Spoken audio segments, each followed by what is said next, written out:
Assalamualaikum warahmatullahi wabarakatuh. Salam planter kelapa sawit Indonesia. Salam sukses buat petani pemula, baik petani-petani yang lain ya, yang ada di Indonesia.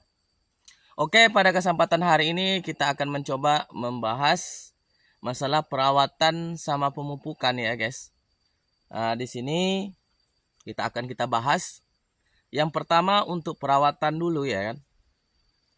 Di sini ada bermacam-macam perawatan yang dilakukan oleh petani-petani. Ada yang melakukan perawatan menggunakan herbisida, sistem kontak atau sistem sistemik. Ada juga yang menggunakan perawatan seperti mesin potong rumput dan yang lain-lainnya.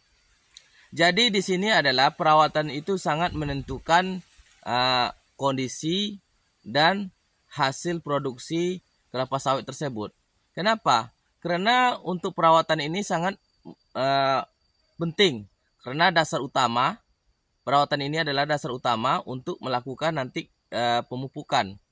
Jadi untuk perawatannya gimana cara untuk perawatan yang betul itu adalah perawatan yaitu menggunakan sistem herbisida atau racun itu boleh kita gunakan. Tapi dengan satu syarat, jangan terlalu berlebihan menggunakan herbisida. Apa itu yang berlebihan? Seperti sering disemprot.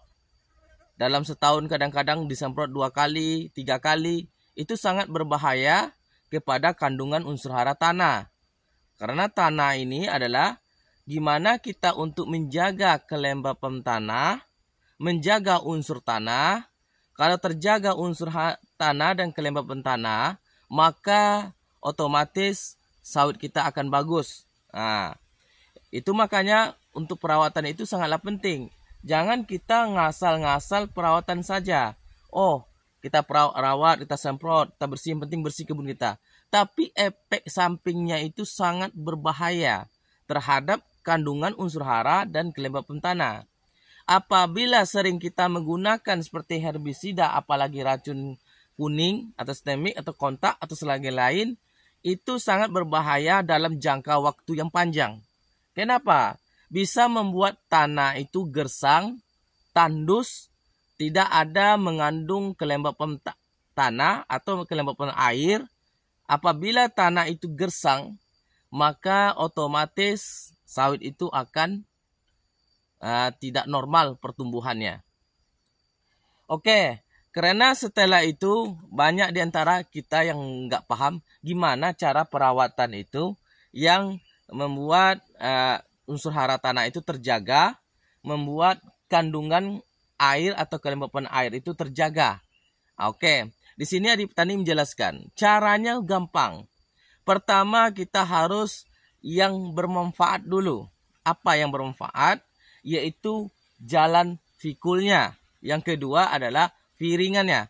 Piringan kelapa sawit itu sangat bermanfaat untuk guna pemupukan atau pengutipan berondol. Yang untuk jalan pikul adalah untuk ngangkut buah supaya kelihatan buah di jalan. Itu saja. Yang kedua adalah dengan tidak boleh penyemprotan terhadap gawang matinya. Gawang yang tidak berfungsi itu adalah gunanya adalah untuk menjaga kelembapan tanah, menjaga unsur hara tanah agar tanah kita tidak gersang. Jadi ketika musim kemarau atau ketika musim hujan, jadi kadar air kelapa sawit itu tidak akan berkurang. Karena apa? Kelembapan tanah itu adalah menyimpan suku cadang air. Jadi yang gawang mati ini tidak disemprot, itu otomatis di bawah itu pasti tanahnya sejuk, dingin. Beda yang tanah yang kita semprot gersang, sama sekali tidak ada rumput, tidak ada gulma, itu pasti gersang. Pasti gersang, nggak akan ada sejuk-sejuknya, akan panas. Maka disitulah sawit kita akan mengedrop, hasil produksinya menurun. Itulah. Jadi di sini itulah perawatan yang sangat penting dijaga oleh para petani-petani kelapa sawit harus tahu. Makanya di petani ini sawitnya nggak bersih. Gawang mati aja di belakang tuh gawang mati tuh itu semuanya rumput. Tidak ada dibersihkan, tidak disemprot sama sekali. Cuman adik petani menyemprotkannya adalah piringan, itu pun dosis sedikit, terus jalan pikulnya saja. Kalau letter U atau letter L-nya itu tidak dibersihkan. Oke, jadi setelah pembersihan, tanahnya otomatis kita pemupukan. Pemupukan itu kita lakukan, yaitu kita lakukan pemupukan di bawah pokok sawit, itu keliling kita lakukan pemupukan. Setelah kita lakukan pemupukan, itu ada juga sih, pupuk ini sangatlah berbahaya bagi untuk tumbuhan tersebut. Sering-sering digunakan itu sangat berbahaya. Apalagi berlebihan. Kenapa? Pupuk ini mengandung kimia. Kimia senyawa yang sangat berbahaya bagi tanah. Kenapa? Semua pupuk yang kita pupukkan di kelapa sawit, baik itu di keliling tanahnya, kelapa sawit atau piringannya itu semuanya tidak diserap oleh akar kelapa sawit tersebut. Tidak diserap semuanya. Karena apa? Di keliling tanah itu masih banyak mengandung mikro-mikroba yang tidak sanggup untuk diserap oleh pohon kelapa sawit. Jadi gimana cara mengatasinya? Adik petani, kemarin ada video-video yang telah berlalu. Untuk mengatasinya seperti itu haruslah, makanya kita harus tahu cara dan metode dalam pemupukan agar tanah itu terjaga kadarnya, tidak mengandung banyak unsur hara kimia. Kedua, hasil produk sawit kita akan meningkat. Gimana cara untuk menjaganya? Kita lihat pokok sawit tersebut dulu. Padahal kita pupuk mamanya udah 9 kilo. Hasilnya segitu-segitu saja. Tapi kok sawitnya masih kuning-kuning. Berarti pupuk yang kita pupukkan tadi itu tidak diserap otomatis semua oleh kelapa sawit. Karena banyak endapan-endapan kimia di dalam unsur tanah tersebut. Gimana cara untuk agar endapan kimia tersebut agar bisa diserap oleh kelapa sawit? Maka disitulah kelapa sawit itu membutuhkan kadar air yang cukup untuk penyerapan tersebut. Gimana untuk mendapatkan air tersebut? Yaitu dengan cara, makanya tidak boleh dengan penyemprotan yang berlebihan. Sekali-kali biarkan aja lah tumbuh rumput di bawah pokoknya. Minimal 6 bulan biarkan aja. Nanti pas itu baru dibersihkan, baru dipupuk.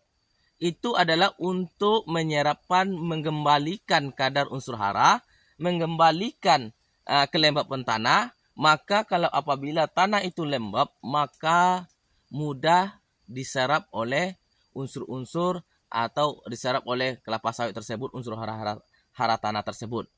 Jadi itulah sahabat-sahabat petani kelapa sawit. Di sini bukan mengajarin ya, karena adik petani udah melakukan praktek ini. Ya mungkin ada juga salah, ada juga bermanfaat kan bagi sebuah sahabat-sahabat petani. Itu tujuannya adik petani itu nggak pernah melakukan penyemprotan total. Apalagi penyemprotan yang tidak bermanfaat. Bisa dilihat, itu gawang adik petani ini semuanya kayu memang nggak ada, tapi rumputnya tinggi. Yang bersih itu gawang hidup ini aja, sama piringan dan jalan pikul saja. Itu yang bersih, yang adik petani lakukan. Kenapa? Karena dia tahu fungsi itu, dari segala fungsi itu ada fungsinya. Gulma ini ada guna fungsinya. Kenapa? Gulma ini fungsinya untuk kelembapan tanah, untuk menjaga unsur hara tanah, menjaga kandungan air di dalam tanah, agar sawit kita ini tidak kekurangan air. Jadi fungsi dari segala rumput ini yang ada keliling-keliling itu ada fungsinya. Makanya apabila kita melakukan semprotan total atau gersang, itu dampaknya nampak kelihatan kepada pokok sawit tersebut. Tapi setelah 6 bulan setelah penyemprotan, dia akan pulih kembali. Kenapa? Rumput gulma baru itu udah tumbuh. Tumbuh itu karena menyebabkan di bawahnya naung, sejuk, banyak embun. Makanya tanah itu kembali lembab. Tapi kita harus menjaga. Kenapa? tiba musim kemarau itu sangatlah berpengaruh. Oke, buat sahabat-sahabat petani kelapa sawit, itulah metode perawatan yang dilakukan oleh petani.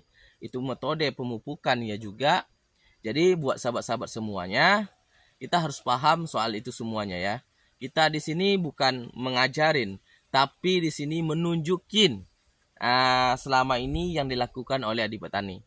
Terus yang lakukannya coba piringan saja sama jalan pikulannya bersih udah. Tapi kalau gawang mati jangan sampai ada pokok-pokok kayu yang besar. Itu sangat bermanfaat bagi kita. Nanti kelihatan saat keadaan kondisi sawitnya. Kenapa?